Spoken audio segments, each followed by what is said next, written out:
Σταϊκό, πώς είδες το παιχνίδι από τον πάγκο?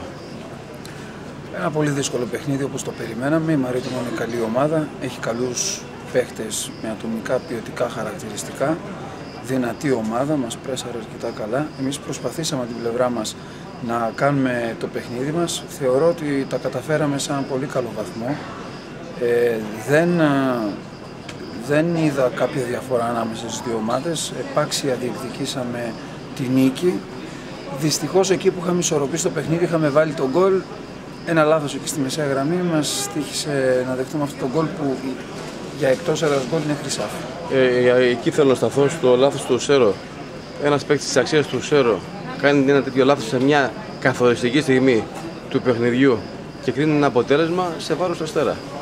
Δυστυχώς συμβαίνουν αυτά στο ποδόσφαιρο.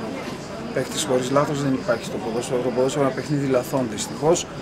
Το θέμα είναι ότι ήταν ίσως και το μοναδικό λάθος που κάναμε και αμέσως το πληρώσαμε. Δηλαδή δεν θυμάμαι να κάναμε λάθη αρκετά ώστε να πεις εντάξει κάποιοι θα το πληρώναμε. Δυστυχώς ήταν το μοναδικό και το πληρώσαμε. Σε μια εβδομάδα τώρα είναι ο επαναληπτικός αγώνας. Θα δούμε κάποιον άλλο Αστέρα πιο προετοιμασμένο. Πιστεύεις ότι έχει πιθανότητες η ομάδα να περάσει? Σαφώς και έχει πιθανότητες η ομάδα να περάσει και θα πάμε εκεί να δώσουμε τα πάντα. Θα δώσουμε τα πάντα για να διεκδικήσουμε την πρόκληση. Δεν έχουμε τίποτα να χάσουμε. Πιστεύεις πως έπαιξε ρόλο η κούραση και τις αναμετρήσεις με την Ίντερ Μπακού? Όχι, δεν νομίζω. Υπήρξε μια ολόκληρη εβδομάδα, κάναμε έναν καλό εβδομαδιαίο κύκλο προπονήσεων και προετοιμαστήκαμε για αυτό το παιχνίδι.